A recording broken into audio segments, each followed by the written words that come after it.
Good morning class 10th। आज फिर आ गए हैं वही पुरानी शर्ट पहन के।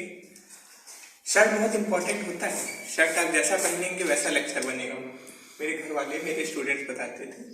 तो आज हम लोग अपने प्रकाश का नेक्स्ट लेक्चर लेके फिर आ गए हैं। और आज के लेक्चर में हमको मेनली करना क्या है कि जो गोली दर्पण होता है उसमें एक फॉर्मूला को प्रूविंग करना है। फॉर्मूला प्रूविंग करना है मतलब हमको जो वक्रता त्रिज्या है और फोकस दूरी है उन दोनों के बीच में हमको संबंध ज्ञात करना है। ठीक है, तो करना क्या है, गोली दर्पण आप जानते ही हो, दो तरह के होते, अवतल होते, उत्तल होते। तो पहले हम अवतल लेके प्रूफ करेंगे उस चीज को और फिर उत्तल लेके प्रूफ करेंगे। दो के दोनों को प्रूफ करके उसका जो सूत्र होता है वो प्रूविंग करेंगे। इसको थोड़ा आप लोग देख लीजिएगा, प्रूविंग आ सकता है, कंफर्मेशन तो नहीं है बट कुछ बार बोर्ड एग्जाम्स में आए हैं और पिछले 2-3 साल से तो मेरे को नहीं दिखाया कि आ रहा है, तो इसलिए इसको थोड़ा ध्यान से पढ़िएगा। कोई बहुत कठिन चीज नहीं है, छोटी चीज है। अब देखिए, करने के पहले कुछ चीज को हम लोग मान लेते हैं। सबसे पहले क्या मान लें,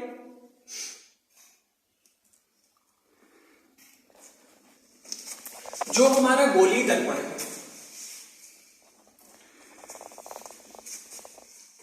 जो हमारा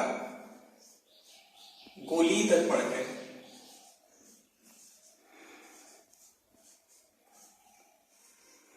उसका द्वारक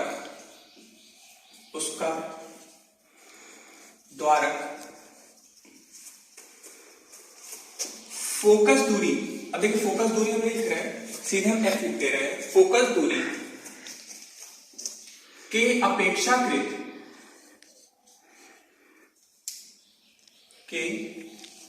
अपेक्षाकृत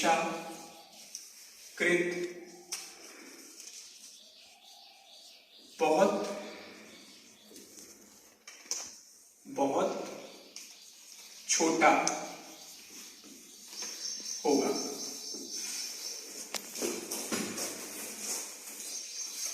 और हमको यहां प्रूफ क्या करना है, हमको प्रूफ ये करना है कि F बराबर 1/2c, ये हमको प्रूफ करना है। यहां पे उत्तल के लिए अलग, अवतल के लिए अलग। तो ध्यान दीजिए, हमको पूरा बोर्ड यूज करना पड़ेगा। तो इसको नोट कर लीजिए जल्दी से। ये पॉइंट हमको मानना पड़ेगा, अपेक्षाकृत छोटा होगा। इसमें है क्या, ये जो है हमारा परावर्तक पृष्ठ है, इसी को हम द्वारक भी बोलेंगे। ये जो है बहुत बड़ा नहीं है, जैसे फोकस जो है, फोकस की अपेक्षा में ये जो है, ये जितना हिस्सा है ये बहुत क्या होगा, छोटा होगा। बस हमको ये मानना है, ये मानना पड़ता है जब भी प्रूविंग कोई होती है, इस तरह आप लोग मानते हैं। ठीक है, तो इतना चीज हो गया। अब हम सबसे पहले अवतल को लेते हैं, क्योंकि हमको अवतल पे ही मेरी बात करनी है। हम लोग यहाँ पे जो भी केस स्टडी शुरू करते हैं पहले अवतल के लिए करते हैं और फिर उत्तल के लिए।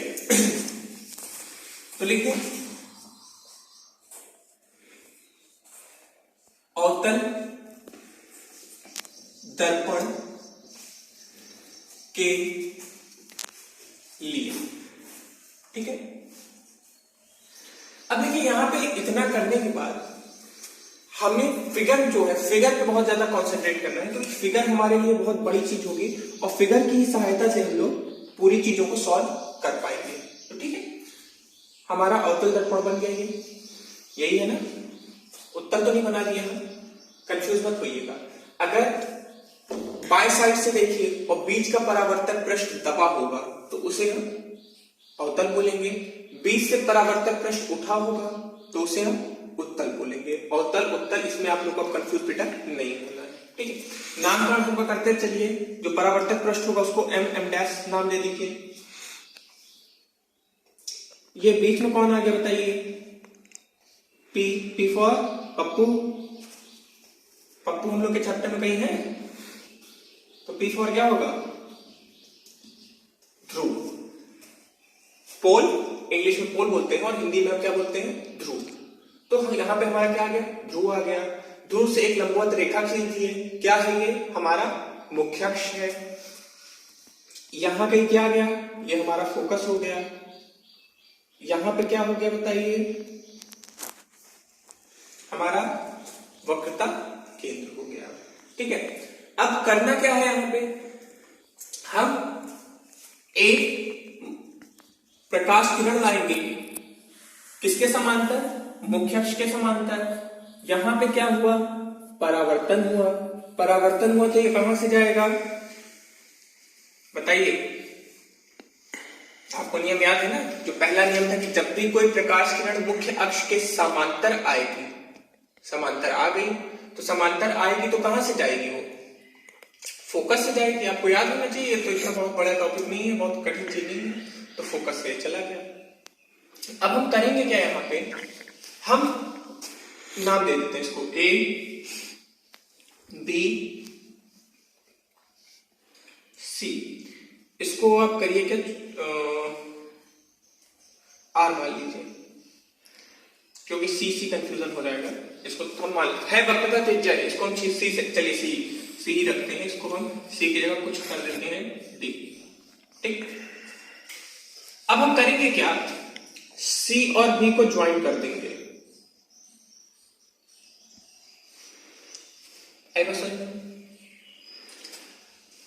ये अभिलंब हो गया। आपको याद है ना कि जब परावर्तन पृष्ठ हम लोग का दूसरा लेक्चर चल रहा था तो हमने आपको बताया था कि आपतन बिंदु से जो भी सीधी रेखा खींची जाए, आभासी रेखा, वो हमारी क्या कहलाती है, अभिलंब कहलाती है। अभिलंब और आपतित किरण, ये आपतित किरण है, ये अभिलंब है, ये परावर्तित किरण है। आपतित किरण, परावर्तित किरण। आपतित किरण और अभिलंब के बीच के कोण को हम क्या बोलते हैं, आपतन कोण। अभिलंब और परावर्तित किरण के बीच को हम क्या बोलते हैं, परावर्तन कोण। ठीक है, तो ये आपतन कोण हो गया और ये परावर्तन कोण हो गया। चलिए इसको थोड़ा ऐसे कर देते हैं। ठीक है, फिगर समझ में आ गया। अभी हमने कुछ लिखा पढ़ी नहीं शुरू की, अभी तो बस हम फिगर पे बात कर रहे थे। तो फिगर में बस हमको इतना चीज करना है, फिगर में और कुछ नहीं बनाना है। परावर्तन पृष्ठ बनाएंगे, मुख्य अक्ष के समांतर एक प्रकाश किरण लाएंगे, परावर्तन करेंगे, परावर्तन के बाद वो फोकस से जाएगी, और सी और बी मतलब जो हमारा वक्रता त्रिज्या होगी उसको हम आपतन जिस बिंदु पे परावर्तन हो रहा है उससे क्या कर देंगे, जोड़ देंगे। बोलिए आई बात समझ में, ये हमारा कौन हो गया। अब कुछ चीजें ऊपर लिखनी है तो आप लोग कॉपी पेन उठा लीजिए और नोट करना शुरू करिए कि लिखना क्या क्या है।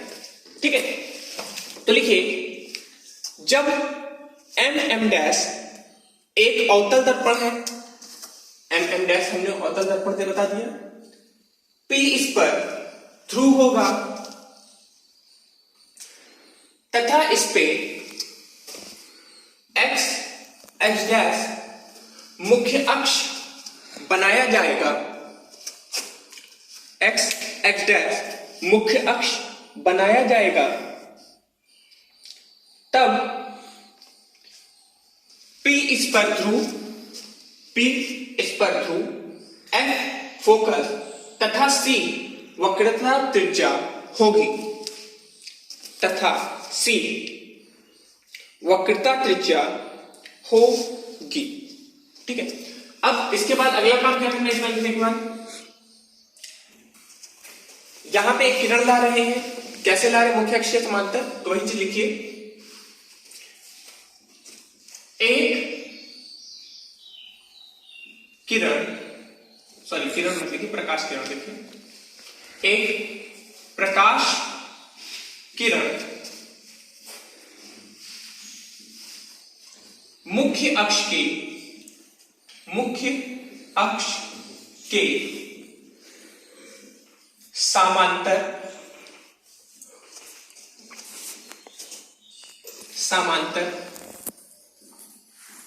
आपतित हो रही है,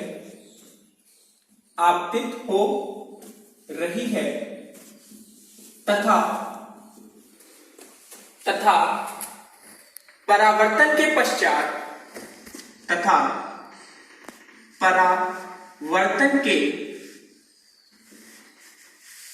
पश्चात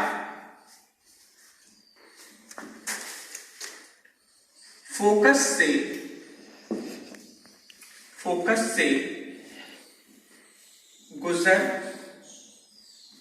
रही है।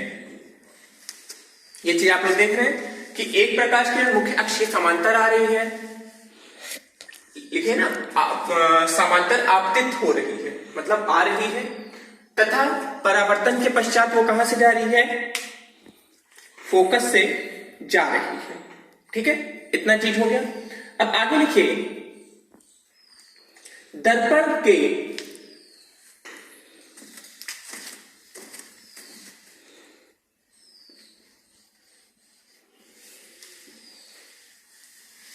पहले लिखिए बी वह बिंदु है जहां से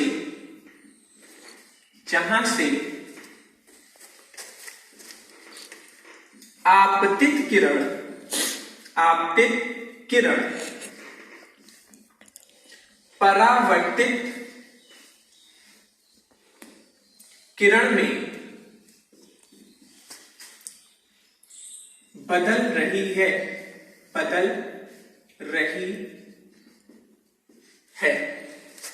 अब देखिए अगला पॉइंट हमने क्या लिखा, बी वह बिंदु है जहां पर आपतित किरण क्या बन रही है, परावर्तित किरण बन रही है।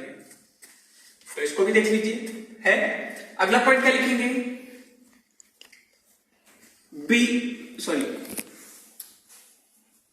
बिंदु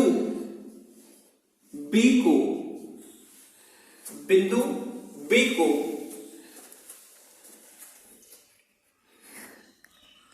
वक्रता त्रिज्या से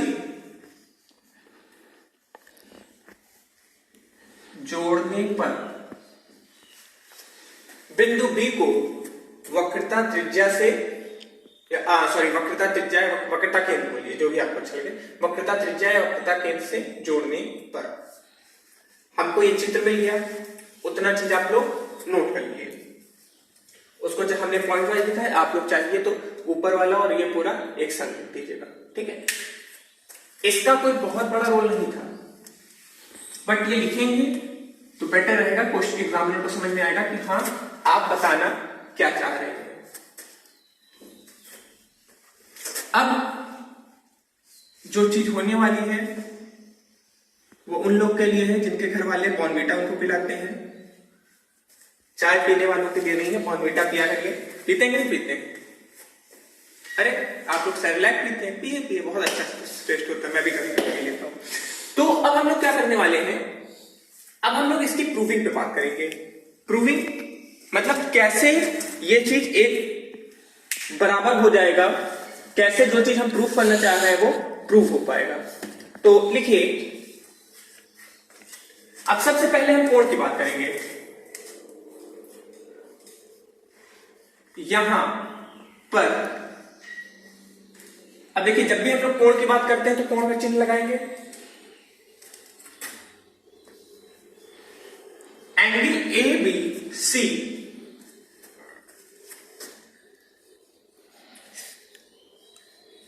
आपतन कोण है तथा एंगल CBD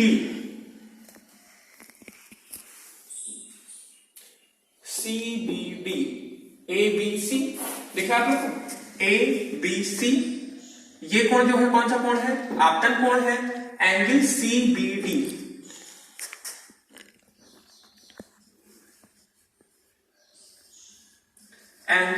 CBD परावर्तन कोण है। ओके, अब यहां से बच्चा हम लोग की प्रूविंग की शुरुआत हो चुकी है। अब हम लोग प्रूविंग जो है शुरू कर चुके हैं। ठीक है, अब देखिए परावर्तन का द्वितीय नियम याद करिए, याद है क्या था? आपतन कोण सदैव किसके बराबर होगा, परावर्तन कोण के बराबर होगा। याद है कि नहीं आता है? तो बेटा ये क्या है, आपतन कोण, ये क्या है, परावर्तन कोण। तो ये दोनों आपस में क्या हो जाएंगे, बराबर हो जाएंगे। तो लिखिए एंगल ABCDEFG, नहीं ये नहीं लिखना था, ऐसे मन हो गया, ABCD करके मैं भी पढ़ लेता हूं, भूल जाऊंगा। चीजें क्यों रिवाइज करनी जरूरी है, भूलिए ना। तो इसीलिए मैं देखिए F तक याद है, आगे नहीं याद आ रहा है। क्यों? क्योंकि मैं भूल चुका हूं, पढ़ते रहा करिए। एंगल ए बी सी बराबर एंगल सी बी डी। क्यों? परावर्तन का द्वितीय नियम। चाहिए तो लिख दीजिए इसी बगल में, परावर्तन का द्वितीय नियम। ठीक है, तो ये हमारा क्या होगा, इसको मान लीजिए, इसको मानिए, इसको स्पेशल सिक्योरिटी दीजिए, पहली सिक्योरिटी, पहली ग्रेड की सिक्योरिटी।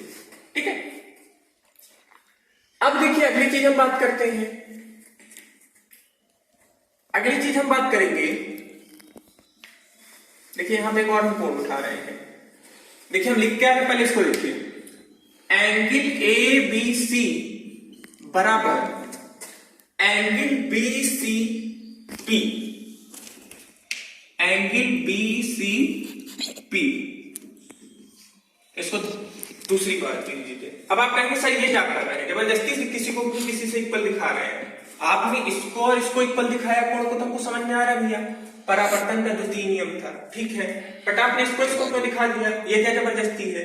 अब थोड़ा मैथ्स की बात करेंगे, गणित की बात करेंगे, गणित आता है ना, थोड़ा गणित की बात करेंगे। दो समांतर रेखाएं हैं, एक रेखा इनको काट रही है, ये कोण इस कोण के बराबर होगा। क्यों होगा, क्यों होगा बताइए, एकांकी कोण। याद है कि भूल गए, यही है ना, क्या और कुछ होगा। देखिए भैया हमको हिंदी बहुत कम आती है, आप लोग हमको हिंदी पढ़ाइए और आप लोग का आशीर्वाद रहेगा, हम जरूर हिंदी में पास होंगे। होगा कि नहीं होगा। एकांकी कोण के एकांतर कोण, एकांतर कोण, एकांतर कोण। हम बोल रहे हैं आप लोग से पढ़ाइए, आप लोग पढ़ाएंगे नहीं, मन लगा कि नहीं पढ़ाएंगे तो क्या होगा। तो ये क्या हो गया हमारा एकांतर कोण, और एकांतर कोण के कारण ये और ये बराबर हो जाएंगे। वही चीज तो है, ये मुख्य अक्ष के समांतर थी, ये मुख्य अक्ष था, तो ये और ये आपस में क्या हो जाएंगे, बराबर हो जाएंगे। क्यों,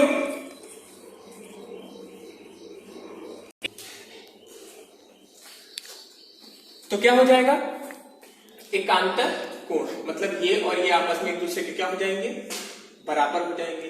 अब देखिए पहले और दूसरे का उपयोग करके हम क्या कर सकते हैं, प्रथम तथा द्वितीय से।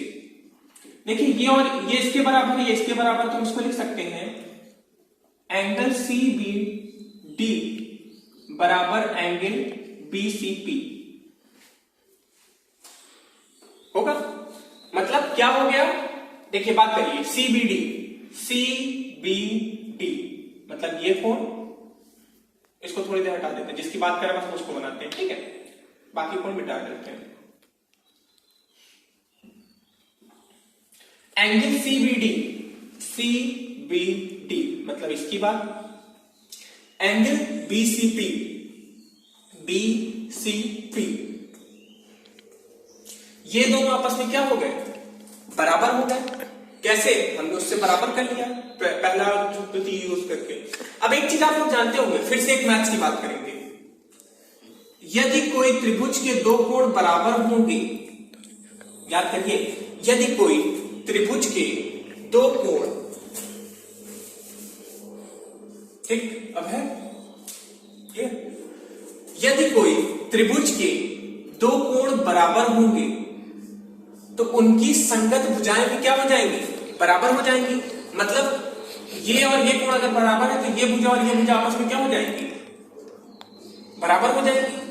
होगा कि नहीं होगा, तो वही चीज यहां पे भी करते हैं, ये भुजा और ये, इसको हम बड़ा मान लेते हैं क्योंकि अभी यहाँ पे थोड़ा त्रिभुज का भी काम है। तो सी एफ बराबर क्या हो जाएगा, बी एफ, सी एफ बराबर बी एफ। क्यों भैया, अदालत हमसे सबूत और गवाह मांगती है तो हम लाएंगे गवाह। क्या है गवाह, संगत कोण की, या संगत कोण की संगत भुजा नहीं, आप लिखिए यहां पे आप नोट ये कर लीजिए, त्रिभुज के समान कोण की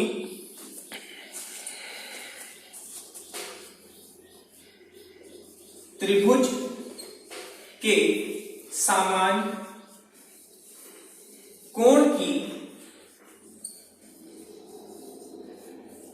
भुजाएं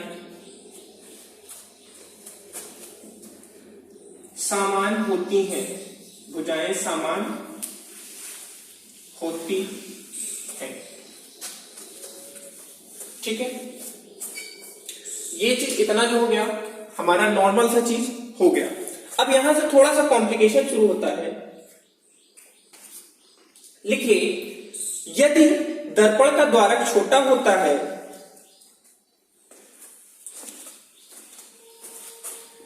यही नोट कर लीजिए, यदि दर्पण का द्वारक छोटा होता है तो बिंदु बी तथा पी, बिंदु बी तथा पी बहुत पास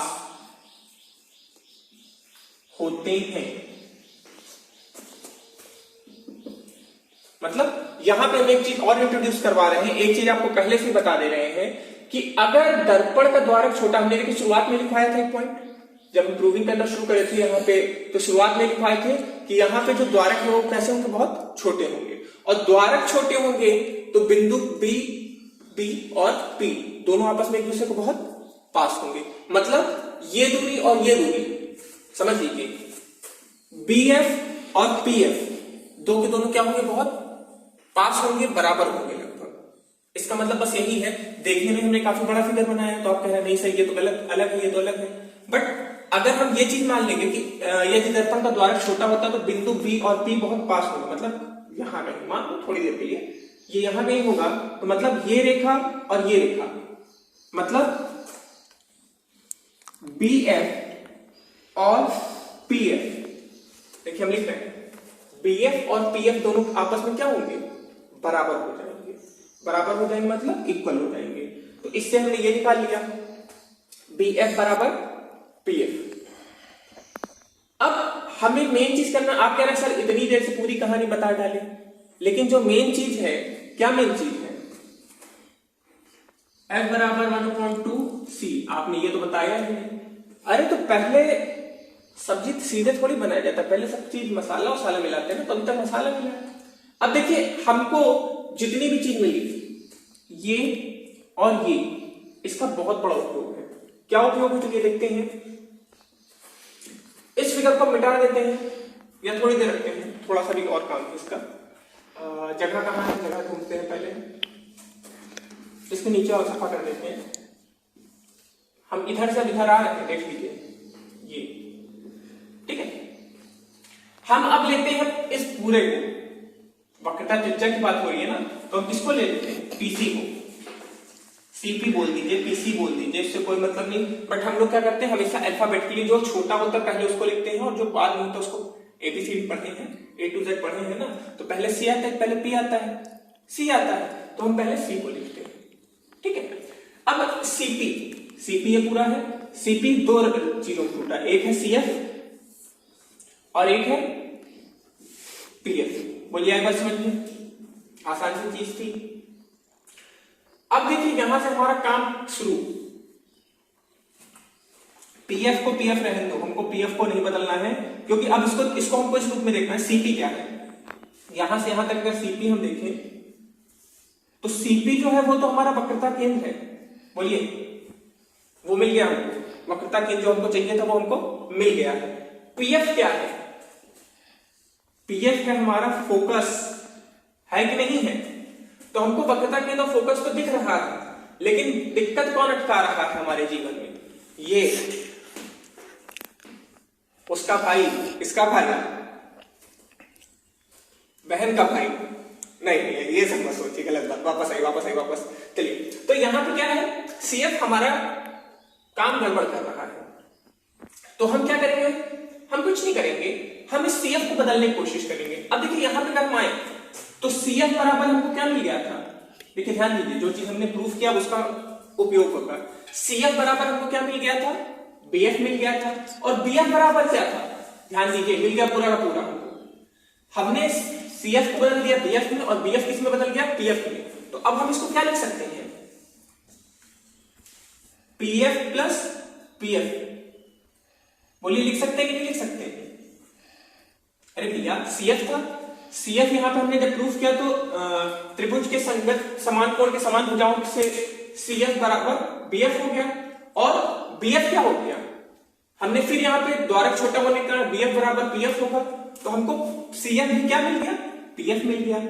तो क्या हो गया, अब इसको कैसे लिख सकते हैं, यहाँ पे लिख दीजिए चाहिए तो CF बराबर BF, BF बराबर PF, तो हमको पूरा का पूरा वापस PF मिल गया। तो ये क्या होगा, 2PF हो गया काम खत्म, प्रूफ हो गया पूरा। क्या हो गया, CP को हम क्या लिख सकते हैं, CP को हम सीधे सीधे लिख सकते हैं,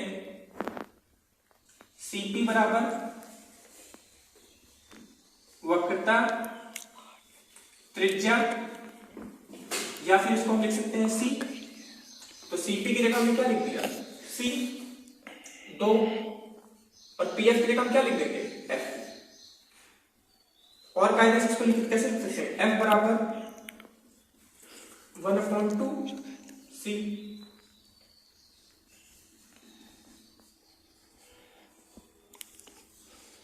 तो जो चीज हम लोग प्रूफ करना चाह रहे हैं तो हमको क्या हो गया, मिल गया। बात आई समझ में, इसको प्रॉपर्ली नोट कर लीजिए।